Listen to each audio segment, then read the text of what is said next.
avait 11 ans, un grand frère, des parents qui l'aimaient. Pourtant, le 25 juin dernier, Evaëlle a choisi de mettre fin à ses jours. 1 an qu'elle était victime de harcèlement scolaire, stigmatisation d'un professeur, acharnement de ses camarades. Elle avait eu le courage de parler. Ses parents avaient alerté, ils avaient agi, mais cela n'aura pas suffi. Aujourd'hui, ils veulent des réponses. Ils veulent aussi tout faire pour qu'un tel drame ne puisse pas se reproduire. Ils seront avec nous dans un instant sur ce plateau. Mais d'abord, le rappel de cette histoire qui, on l'espère, fera bouger les choses avec Elisa Tran. Le calvaire d'Evaëlle a commencé dès la rentrée 2018. Sa professeure de français la prend en grippe pour une histoire de cartable trop lourd.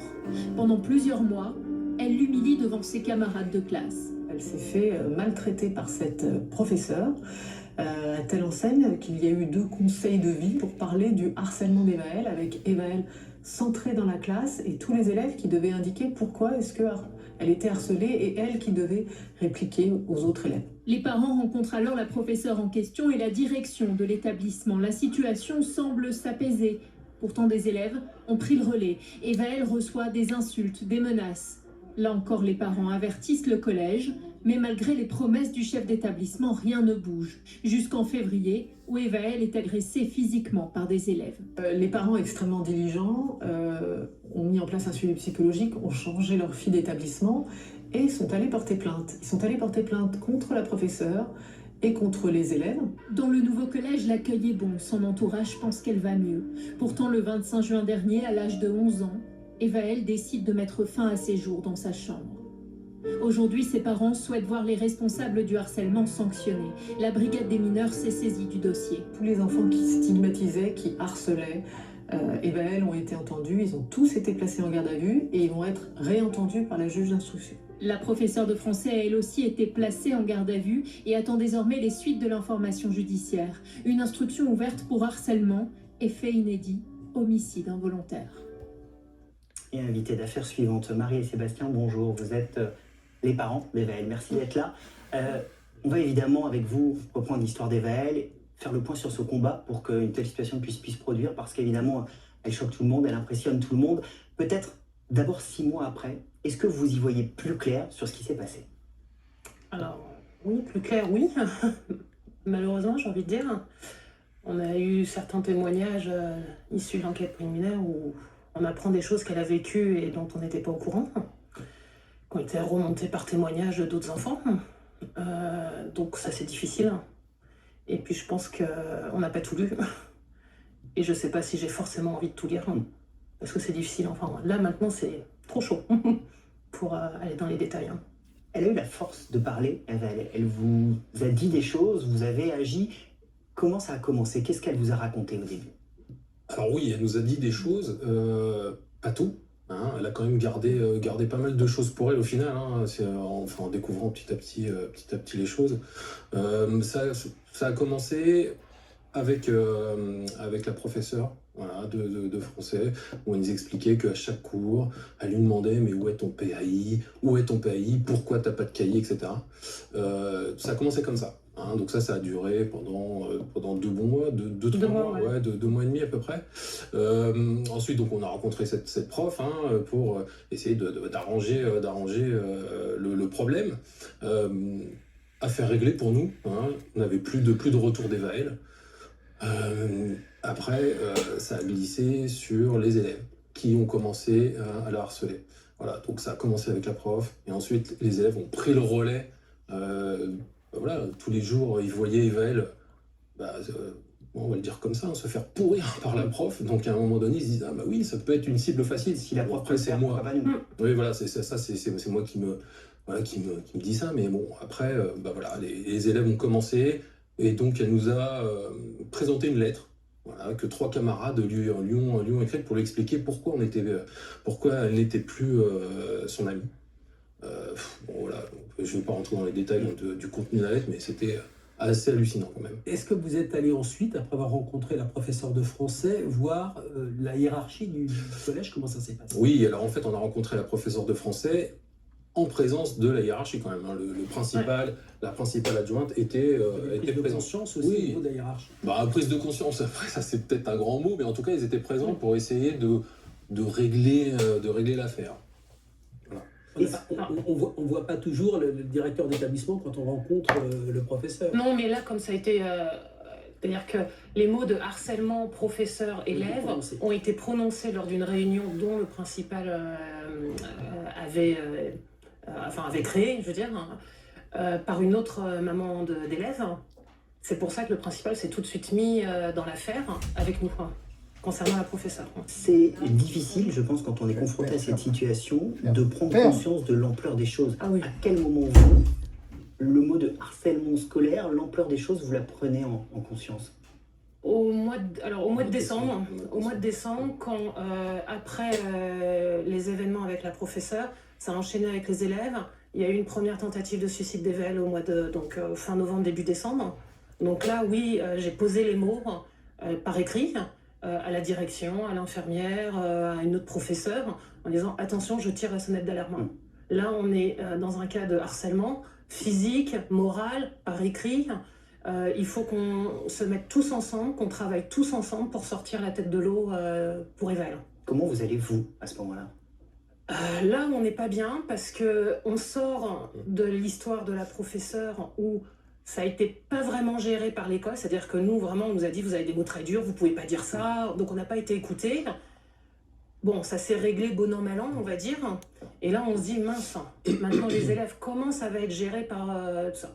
Donc là, on a pris contact avec le principal de nouveau. On explique que là, maintenant, c'est les élèves. Et là, alors, il dit « Ah, mais alors là, vous inquiétez pas. » Pas le même moment. Vraiment, il ne gère pas du tout les choses de la même façon. Enfin, en apparence, dans le discours. Il dit « Là, on a une méthode, la méthode Picasse. Donnez-nous 6 semaines, de janvier à mi-février. Vous allez voir, ça devrait plutôt bien marcher. On a des bons résultats, tout ça. » Donc, C'était quoi cette méthode? La méthode Picasse, c'est une méthode pour travailler sur l'empathie avec les harceleurs présumés. C'est-à-dire que d'un côté, on va travailler avec eux pour essayer qu'ils ressentent l'impact, les conséquences de ce qu'ils font à la victime.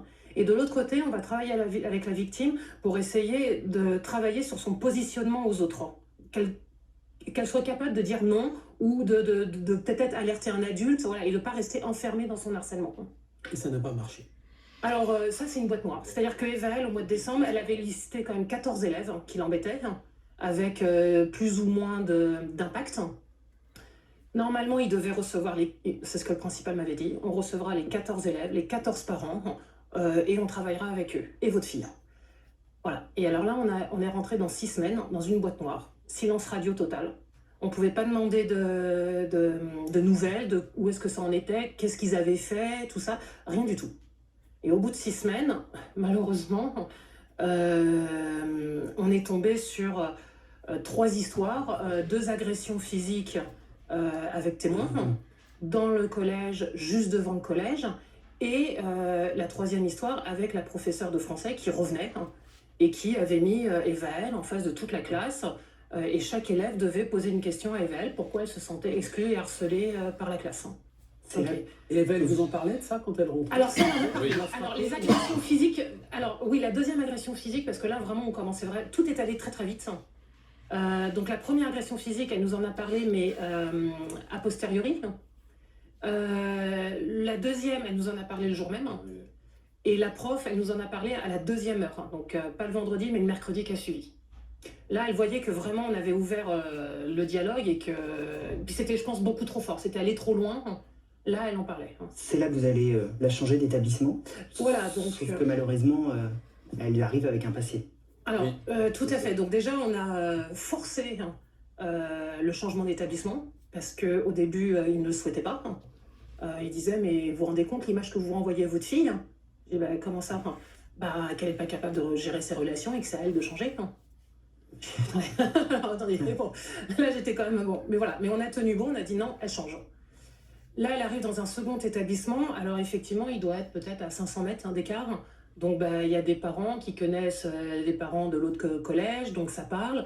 Donc, ça commence effectivement à parler que Evel, voilà, il y a des enfants qui disaient oui, mais en fait, t'as menti, c'est pas vrai ce que t'as dit, ce qui s'est passé dans l'autre collège, t'as accusé des enfants à tort. Bon, donc on a travaillé avec la direction, par contre, de ce nouveau collège, qui ont tout de suite discuté avec les élèves qui colportaient ce genre d'informations pour dire non, il faut de la bienveillance, il faut pas parler de ce qu'on ne connaît pas. Donc ça s'est plutôt bien passé. Après, il n'y a que, effectivement, avec un élève où il a priori pas trop aimé qu'on lui tienne ce genre de discours. Mais voilà, après, bon, il commençait à lui faire des gros yeux ou à la bousculer un peu. Bon, et puis le fameux dernier jour où il lui a mis ses affaires par terre. Mais voilà, il n'était pas dans un harcèlement, il était dans du chahutage. Mais malheureusement, c'est la goutte d'eau qui a fait déborder le vase. C'est ce que j'allais vous dire. Comment vous comprenez le geste d'Evaël? Alors, ce qui se passe, donc ça, c'est pas nous, ça nous a perturbés en se disant, mais pourquoi c'était peut-être 4 mois après le changement de collège où ça allait quand même beaucoup mieux. On se dit, mais pourquoi nous, on pensait en tant que parents qu'on était sur la bonne voie, en tout cas. Alors en fait, ce qui se passe, c'est que c'est simple, il faut prendre l'image, elle a un vase, comme tout à chacun. Il a été rempli entièrement par le harcèlement de la professeure, le harcèlement des élèves, et même si on la change de collège, elle est partie avec ce vase rempli à ras-bord. Et elle n'a pas eu le temps de le vider. Donc après, le moindre petit problème, qui n'est pas forcément grave en lui-même, fait déborder le vase. Marie-Sébastien, après la décision d'Evaël, après ce 25 juin, votre avocate, Delphine Meillet, nous a expliqué à Philippe et moi que ça avait été assez difficile de faire réagir quand même l'éducation nationale, et que c'est le fait que vous ayez décidé, et bravo et merci pour votre immense courage, de venir en parler, que ça a commencé à faire bouger l'éducation nationale, c'est vrai? Alors, soyons simples et clairs, jusqu'au 25 novembre, c'était silence radio de la part de l'Éducation nationale. Ils n'étaient pas concernés. Donc ils ne sont pas venus nous voir, même pas pour poser les condoléances ou quoi que ce soit. Ils n'ont pas essayé de nous aider. Non, c'était silence radio. Nous, on a demandé un rendez-vous avec l'inspecteur académique qu'on a eu le 25 novembre. Et là, oui, effectivement, depuis le 25 novembre, on travaille avec eux.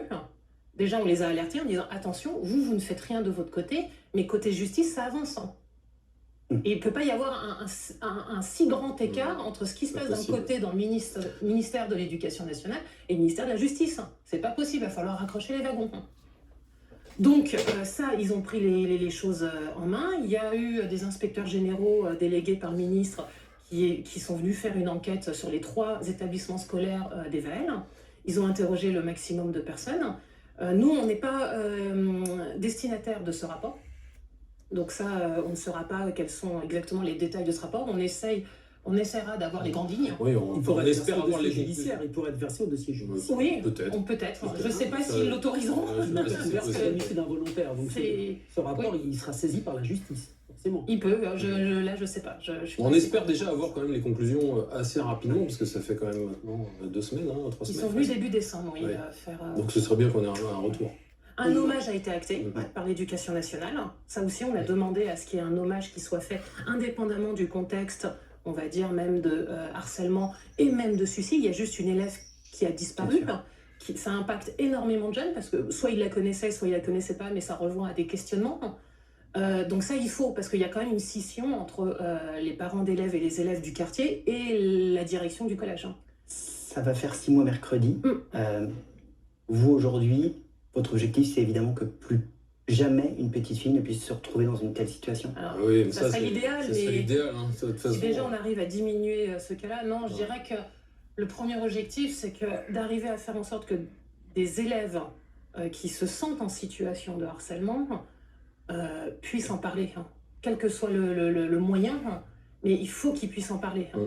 Et qu'ils soient aussi sensibilisés après les adultes, il faut les écouter. Parce que le problème, il est là aussi. C'est qu'il faut parler, mais il faut savoir écouter.